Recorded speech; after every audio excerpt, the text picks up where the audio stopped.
tell the audience about how you got started in real estate.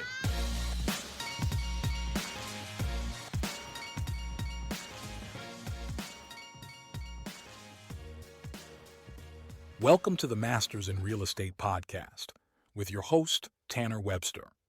I mean, your dad has obviously met Romney from Bain Capital and various other political things. So first question is, I guess, why didn't you just go work at Bain? I never got a job offer. Let's start there. So I think my dad really expected all of his boys to go out and find their own path and their own way. I have one brother who did get into private equity.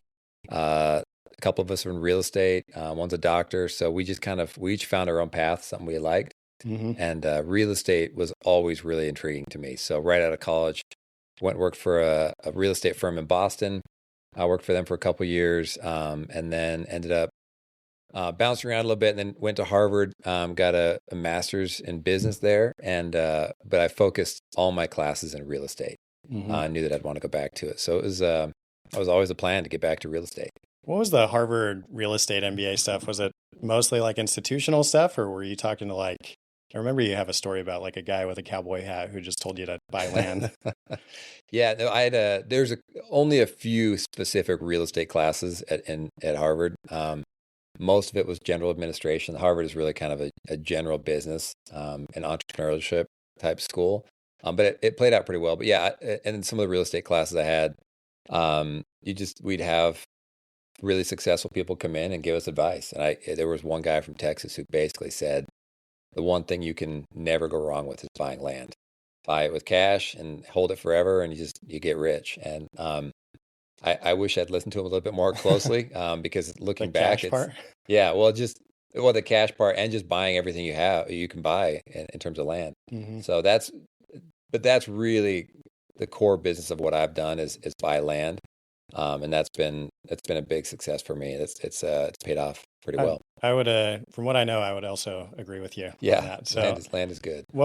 Did you learn most of the stuff about real estate like while you were working for those guys in Boston, or how'd you? Yeah, I learned a lot in Boston. The best deal I ever had was the one I lost the most money on. So I learned the most from it. I bought a pretty big piece of real estate in 2007 with a whole bunch of debt on it because I could quadruple my money in about 6 months. And that was the plan. And everything was going to plan until the great economic recession. Mm-hmm. And I was, the interesting thing is I'd bought it right. So I was still in the money, but the market was totally illiquid. There was no one buying. So you really couldn't sell it almost for any price. So I worked for a year and a half, just doing everything I could to convince someone to buy it. And I basically carved it up into some pretty small pieces and offered a good enough price that, basically my basis, and was able to squeak my way out of it. But it took a year and a half of being completely stressed out, the bank, calling once a month, making sure everything was okay. And it certainly wasn't. And calling my loan due the day after, they basically called my loan due, and the day before they called it, I had the last piece paid off. Oh, wow. And I'm still mad at the guy who bought it because he knew the situation I was in, and he knew I needed to have that cash. And then at the closing table said, I'm taking $100,000 off my offer. And I said, you already have like the best price. This is the best piece. I'm giving you the lowest price. He's like, well, I know you can't afford to not have me pay you, so I'm taking a discount. It's like a tip. So I still hate that guy. Still mad at him all these years later. Still really mad because so it kind of taught me, you can't ever show someone all your cards because they will take advantage of you, which is too bad. I kind of feel like I'm more of an open guy and rather just tell people what's really going on, but he took advantage of me. So, and was this like a ranch land deal, or was it? Yeah, it was a ranch deal. It was, I regret. So I wish I just found a way to keep it because it was one of the coolest ranches. So really cool deal. Curious that I know basically nothing about ranch land other than like my grandpa bought some stuff for his sheep forever ago, and wasn't like the most. He just liked it because it was pretty. Really. Yeah. So what, like when you look at a ranch land deal, what are you looking at? Are you looking at it as like almost just big estates, or are you looking to sell to farmers, or like what's the strategy? And the ranch deals we do, I've done a whole bunch. They're really more it's more of a hobby than the core business. Yeah. But somehow we've made a lot of money off of it. It's a good hobby. It's a pretty fun hobby. And in the meantime, you have, really beautiful properties you can go have fun on and hunt and fish and all sorts of stuff. So really the way we've done the best is we find ranches that are cattle, purely cattle operations. And they've been, they don't really see the vision beyond just being a cattle operation. And you go in there to tell you how many cows they can run on it. And that's the real focus. And you say, well, the first thing I'm going to do is get all these cows off and improve the ground, improve the water. We love fishing properties. So if it's got water, running water, we'll do wetland habitat mitigation, all that kind of stuff to try and get the water up to good fisheries, and then improve the hunting habitat. And hunters and fishermen will pay a heck of a lot more for ground than farmers will. So that's what we kind of look for is stuff we can convert from farm ground into recreation ground, and that's been a huge success for us. And is that all over Utah, or are you going like nationwide? That's Wyoming, Montana, Utah, Rocky Mountains. Yeah, the Rocky Mountains. So the more I get into my career, the more I want to stay close to home. Mm-hmm. So I've had real estate all over the country, and at this point, I own very little outside of the state of Utah. Yeah. Well, let's talk about that. So after, you had that, we'll say, bad land deal. I guess it ended up being okay, but it was a good education, a really bad deal. Those are the best. Those are my favorites. I learned a lot. Looking back, not in the moment. Yeah. So this was like peak of the market or bottom of the market. You just started buying. I think I heard on a different episode that you were on 3,000 apartments with like an average purchase price of like $15,000 or something like that. Yeah, it's actually probably lower than that. So I started buying. So I got my cash back, was kind of essentially starting over in the real estate game. And this is in 2008 and 9 kind of time frame. I started buying debt from banks. Oh. So, and the debt deals were really interesting. They were really quick closes and almost no due diligence. So it was kind of the Wild West, kind of everything you shouldn't do. But the prices were so ridiculous. And what we'd find, early on, we were paying about $5,000 for an apartment door. And there's, if you're not in the world's worst location, and you're going to make it, you're going to be okay at that price. Mm-hmm. The issue was you couldn't finance them, you couldn't get a loan, you couldn't do much. But what we'd found is we go out to these apartments, interview the property manager who would say, they'd be at 20% occupancy or 15% occupancy or whatever it was. And you say, well, if I gave you, 10 rent-ready units, how quickly could you rent those 10? They'd say overnight. I have people come in every day looking for an apartment. It's like, well, why haven't you rented them? It's like, well, the owner's been taking all the money out, so I have no rent-ready units. And so we said, well, if you gave you 100 rent-ready units, how quickly could you rent it? They're like, probably a month. And so we brought out a crew from Utah. We drove them out to these apartments we'd buy. They'd spend 6 months fixing them up, and they'd live in one of the units and spend 6 months fixing them up. We'd lease it up to 95%, sell it, and then go to the next one. And we did it over and over. We built, we ended up having about 3,000 units that we put together, and probably an average, I think our average is closer to $10,000 a door. And so I really regret selling any of those, but it allowed me to kind of keep going and trading into other stuff. So we never kept the cash. We just always traded into something bigger and better. Was that were you like, I'm going to go buy 3,000 apartments, or was it just no? Like, we had no idea. Buy anything. We had no. We were buying. I bought a soccer bubble. We just started buying funny stuff. Anything that was anything that these banks would sell at a huge discount, we'd buy. We bought a nursing home in New Haven, Connecticut that was pretty sweet. We thought it was actually right next to Yale. I was like, oh, this is awesome. And we went out there, and it's like, man, this. What even do? It lost their license and you couldn't get it back. So that was actually, we didn't really make any money on it. Even though I think it was like a $10 million property we got for like $300,000. It's like, well, you can't lose on that. Turns out you can. There's always a way to lose money. Turns out you can break even. Yeah, we basically I think we made $50,000 on it or something at the end of the day. But it's we had fun. We bought anything, but apartments was really, really successful for us. I will say apartment management is really hard. It all sounds sexy until, you get a call from the FBI saying we've we've been staking out your apartment complex, and did you know there's a prostitution and drug ring getting run out of one of your units? It's like, oh no, No, I yeah, did not know pretty that. awful. So you find out about that stuff, and it's when you have 3,000 units, there's always every night there's something crazy that happens, and every morning you come back and find out what happened, and it just becomes kind of a headache. So we eventually got out of the apartment game, mainly because I couldn't handle the management. I just didn't like the stress of it. Yeah. I think after you've surpassed like a certain amount of apartments, I think the prostitution rings find you Yeah. at that point. There's almost, yeah, it's unfortunate, but there's a lot of drugs and prostitution, Mhm. and we were not necessarily in Class A Yeah. apartments. So we were in the Class B minus. Yeah. So that makes sense. So you said the ranch land and that type of stuff wasn't really the core business. What would you say the core business of the Romney Group is then? So what we love is buying ground that's 10 years out from development. We get infrastructure in place. We work with municipalities to get the infrastructure in place. We get it entitled and wait for development to come to us. And we've really kind of tried to be 5 to 10 years out from development. And every time we do that, it turns out we're more like 2 to 3 years out from development. And things are growing so fast in Utah that people don't realize how fast stuff's going to come, including myself. And so we're getting, we'll buy the ground at a really, really great price.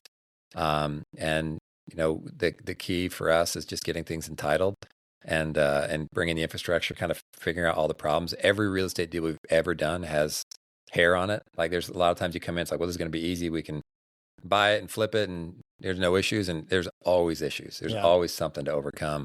And we're good at it. I like problem solving. I like pivoting. I like changing our strategy. It keeps you on your toes, and it's been really successful for us. And we do a fair amount of construction and development, all that stuff. But quite honestly, I really just like the entitlement game. I like getting entitled to let someone else deal with the headache of actually going above ground. So everything kind of a dirt level down, I like doing. Everything that goes up kind of just becomes a nightmare for me. So when you say you're putting in the infrastructure, are you doing the construction of that or just getting like the entitlements in place for the infrastructure to We'll do both. So I mean, you get tax treatment a little differently. So if you don't put a shovel in the ground, you can kind of stay in that long-term capital gains category. So even though you might make a little more money, when you start moving some dirt around and put the underground in and put the asphalt in, you end up, becoming a developer and getting developer status and paying ordinary income. So the delta between long-term capital gains and ordinary income has been big enough that we've a lot of times just will do the entitlement and let someone else deal with the headache of doing all the work. Yeah. So, but sometimes that there's enough gain on the work that we'll do it. So we've got a couple big projects right now, doing a lot of it. We're spending a lot of money on not only doing the dirt work, but building water tanks and getting all that stuff going vertical with walls and building buildings. I'm assuming you're talking about the Lakeview Business Park? Lakeview is one of our bigger projects, yes. We've got almost 2,000 acres out in the Grantsville area, Grantsville-Tooele area. You've been referred to the king of Grantsville, by the way. I don't know if you know that. That's pretty awesome. That's pretty great. Grantsville is a really, really cool community. It's a beautiful place. And they were really struggling because their population almost all works outside of the city and outside of the county. So they come into Salt Lake or West Valley and they're working there. And as a result, their tax dollars are all leaving the county. And their school district and municipality were just getting hammered because they didn't have a tax base.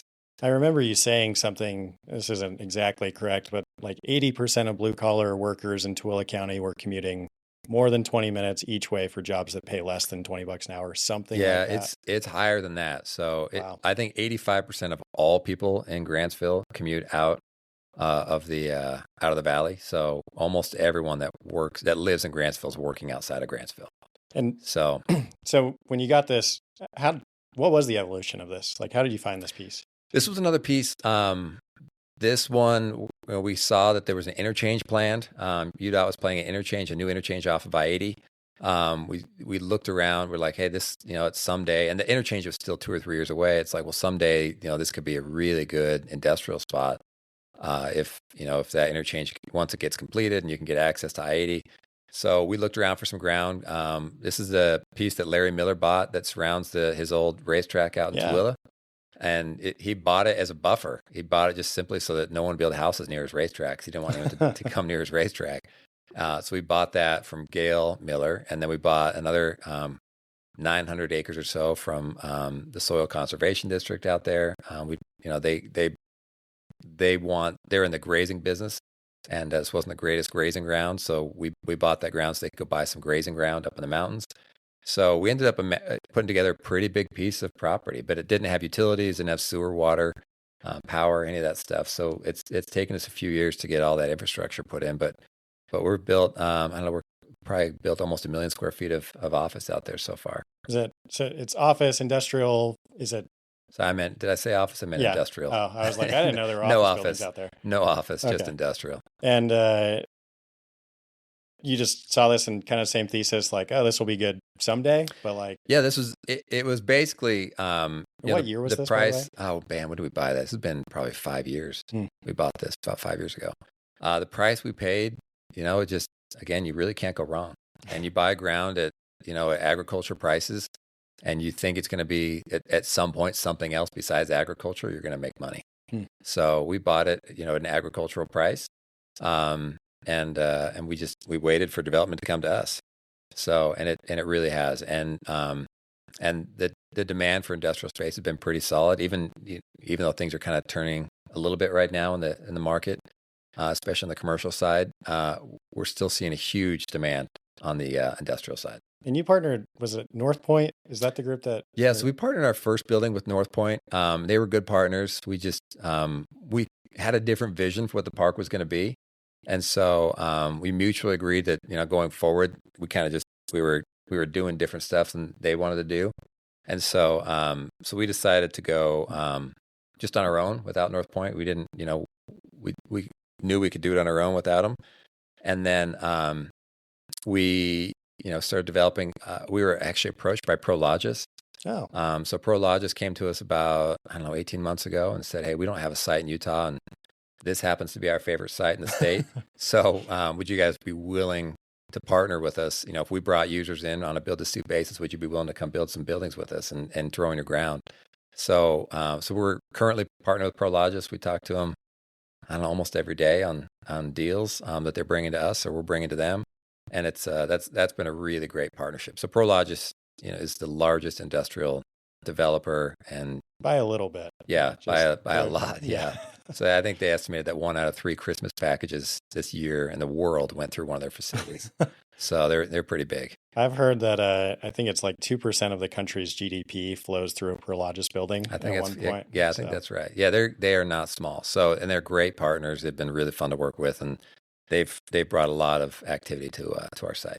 So what is your role then now? Is it just like you're the kind of controlling player and Prologis does all the work, or like? No, we're still the master developer on it. We're controlling it. They, if they find a deal that they think fits, they'll come to us, and we look at either selling them our ground, doing a JV with them, or just kind of figure out what makes the most sense for them and for us. But we just are their preferred location in the state of Utah. It's a good relationship. It's a great relationship to have, and they really are in terms of just being solid, good people. They've been fantastic to work with. And so you have Lakeview Business Park, huge project. You have some other projects in the works. What else do you have going on these days?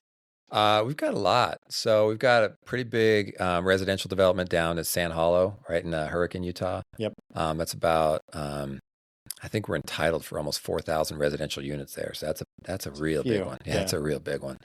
We won't build that many, but it's right around Sand Hollow Reservoir. Again, we're dealing with utilities on that, trying to figure out the utility issue and making sure we have the water and power we need. It's taken a few years to work with the city to get all that done, but we're kind of nearing the end of that. So we feel pretty good. We've got a couple other big residential developments, another one in Grantsville, and then projects kind of up and down the Wasatch Front, big and small. Yeah. So, but mostly land deals. I love owning land, and just the nice thing is you can sit on it for a long time and see what happens. Yeah. So sometimes you don't know what to do, so you just wait a couple of years and you figure it out. I tell people that I like to do complicated deals, just because those are the ones that you make money on. I kind of do more infill stuff, but the stuff that you do is just very, very complicated, entitlement work and infrastructure wise. I want to talk about your hideout property. That one Yeah. is I think as complicated as it can get. Yeah, Hideout's a tough one. So that's a deal right out on I-40 in Park City, actually in Summit County, not in Park City proper. And it's a beautiful property. It's got some wetland issues and some entitlement issues, but it was fun. We went and met with Park City. They loved it. They loved the piece. We actually brought in some density to them and showed them what we wanted to do, kind of make a really cool retail residential development. And their city planner said, we like it, but we don't think you have enough density or enough retail. This is one of our 4 nodes for the city that we really want to get entitled. And so we got really excited and thought, all right, this is going to be great. We went into city council and basically they said it was the worst thing they'd ever seen and get the bleep out of their office. Yeah. So we kind of, our heads were spinning. We're like, and the city planners didn't back us up at all. Oh, that helps. And then, we kind of kept moving forward because we had entitlement on it. We had some issues and we kept moving forward and they gave us they basically gave us a big no. So we went to the municipality next door, which is Hideout, said, hey, do you guys want our property in Hideout? And they were more than excited to have us be part of their community. And so we subsequently got sued by Park City. Oh, nice. Anyway, so it's been, I don't know how much I'm supposed to talk about it or not. We'll clear it with your lawyer before we. Yeah. The nice thing. So we had, we did have the Miller family come in. They've got a great relationship with Park City and bought us out of that deal. So at this point, I'm actually free and clear of the Hideout deal. The Millers bought us out, and so that deal was fun. But I just, in terms of opportunities, life is pretty short, and real estate's fun, just not in Park City under any scenario ever. We really don't want to ever develop in a community that's so developer. They have so much hatred for developers. It makes life not that fun to work with them. So it's kind of one of my life mottos is not to develop in a place that hates you that much. And you go to another place like Grantsville and they want to work with you. They know they need it. This is a huge economic boom for the city. Huge tax base for the city. They want to make life easier for you. Obviously you got to follow the rules and meet all regulations, but it's like they want to work with you. We're Park City. They say, hey, we want affordable housing. What can you do to bring us affordable housing? It's like, well, here's a affordable housing project. What do you think? Well, it looks a little too close to the city. Well, are these going to be small houses? Well, what kind of people are going to live there? I don't think we're up for that. So you just really don't want to be in a city that is anti everything. Yeah, that makes sense. So alongside your numerous real estate ventures, you bought a mortgage company called Intercap. Yeah. Big fan of Intercap, of course. Intercap's great company. How did that happen? That actually happened, funny enough, through a ranch deal. So I sold a guy a ranch. He collateralized it with his mortgage company. So when he didn't pay me out, I actually extended the deal. Said, hey, I'm not going to foreclose on your company, but let's look at some opportunities and different things. And we got to know each other pretty well. He and I actually became pretty close friends. And he found another company that was not his own. So he owned one mortgage company. Intercap was a separate company that was for sale that he kind of educated me on and said, hey, I think this is an incredible opportunity. You ought to buy it. I did buy it. He was going to actually be the president of the company and help me run it. But he tragically passed away. And so I ended up with this company, a mortgage company, which I did not know how to run. So I didn't know the first thing about mortgage. I want to talk about this, like how it feels like you just buy stuff for fun. Like it's all just a big game. Yeah. Every once in a while that happens. Yeah. So like, obviously hard to run a mortgage company when you don't know that much about mortgages. Yeah. So like, walk me through that process of buying it and trying to figure out what you were doing. Well, number one, I like to surround myself with people who are smarter than me. So that was step one, is I got to find a few people who do know how to run a mortgage company and see if I can convince them to work for me.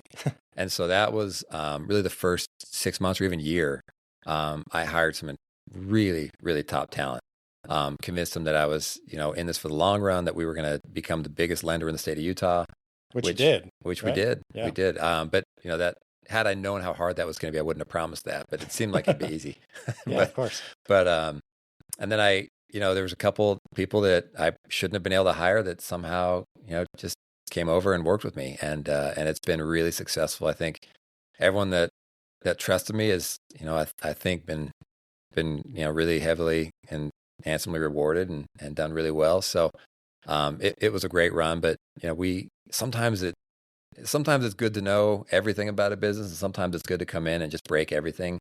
And we kind of there's a lot of things that were done in the mortgage space because it's just the way it's always been done. And that was our thing from the beginning, is we were not going to do things because that's the way it's always been done. If it didn't have to be done, or it wasn't in a rule book somewhere, we were going to do it differently and faster and cheaper and more efficiently. And we compare ourselves regularly to our peers, and we consistently do it faster and cheaper and better than anyone else in the market. And I think it is because we came in from the outside. We looked at mortgages differently, and we kind of broke the mold on how we do it.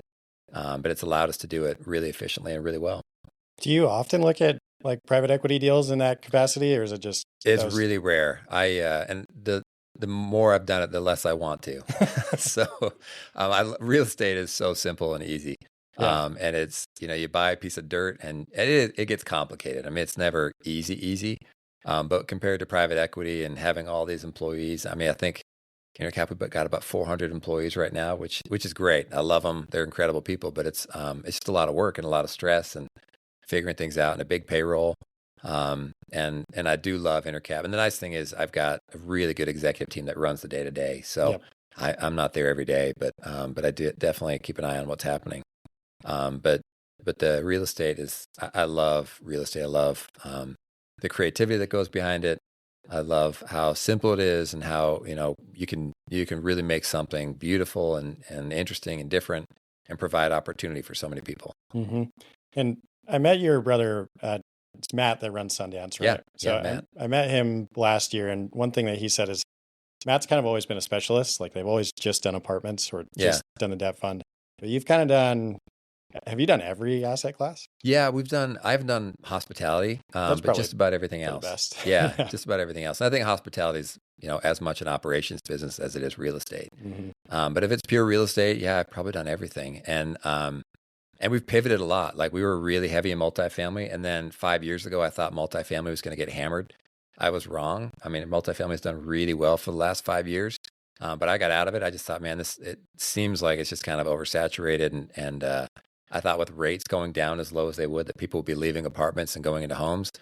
And that happened to some degree, but apartments obviously exploded and did really well. But I do think today, I think apartments are in trouble, and maybe I'm 5 years early again, but it does seem like there's some issues with, particularly if you've taken out a lot of debt. Like, if you maxed out your debt on your apartment portfolio and you're maxed out, and now you got to go refinance, and the costs are going up a lot faster than the rents are. That you're going to be in trouble. I mean, I've seen a lot of apartment pro formas that have costs, or the revenues going up at 4% and costs going up at 3%. Yeah, and they always have that. And it makes the pro formas look really good when your revenues are growing fast and your expenses. And you bring it out 20 years, it's like, look how much money we made. It's like, oh, that's really exciting. But put those numbers the same, or put expenses higher, which is where we are now. I think expenses are going to be rising. If you think about property tax. You think about insurance, you think about all these different things, the wages, utilities that are just exploding, and revenues on the revenue side. So the rent is either flat, and in some cases coming down.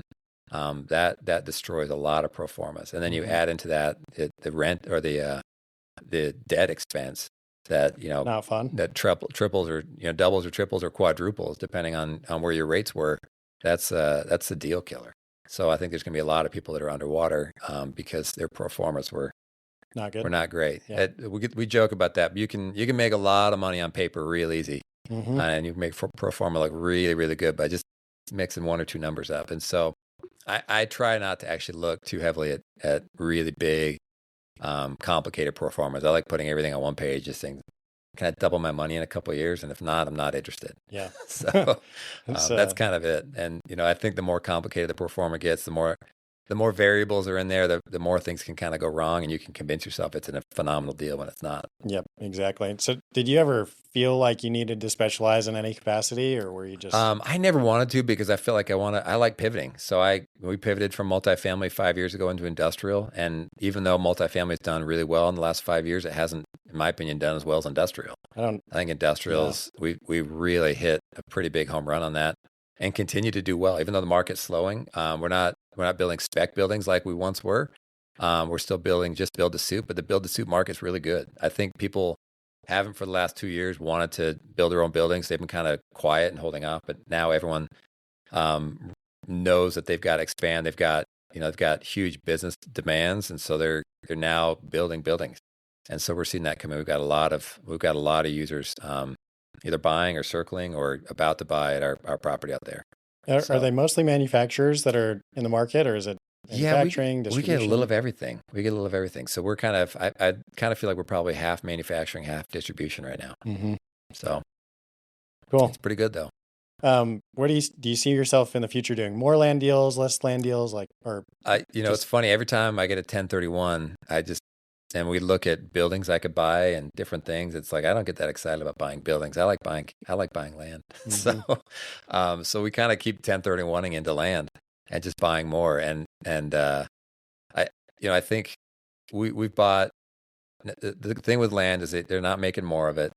And if you buy it in the right location and you have some sense of where infrastructure and utilities are coming, you can do really, really well. But, if you buy somewhere where there's never going to be infrastructure or land or roads, then, you're in a lot of trouble. But if you kind of know where infrastructure is coming or think you know where it's coming, even if it's 5 or 10 years out, you're going to do pretty well.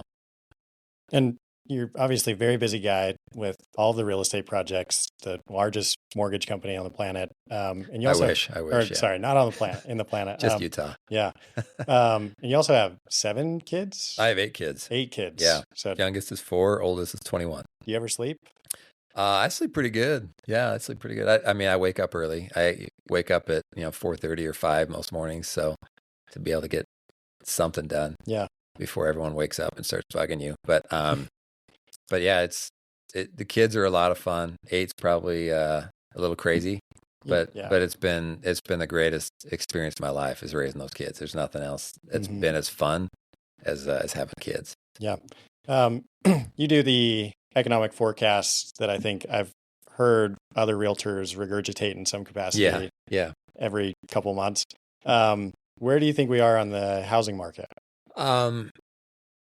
It really depends. I tend to think we're in a pretty stable housing price market. Like I think we're okay. I think there's going to be enough people that just don't sell their homes because they're locked into that 3% mortgage that we're not going to see a huge influx of inventory that would cause prices to drop. But if rates stay this high forever, and kind of keep going forward, I think prices are unsustainably high with rates this high, and not that many people can afford it. So I can see prices maybe coming down a bit. I could see them going up a bit, but I don't see a massive swing one way or the other. I don't see a huge swing up because it's already so expensive, and I don't see a huge swing down just because the inventory I don't think is going to be there. Yeah.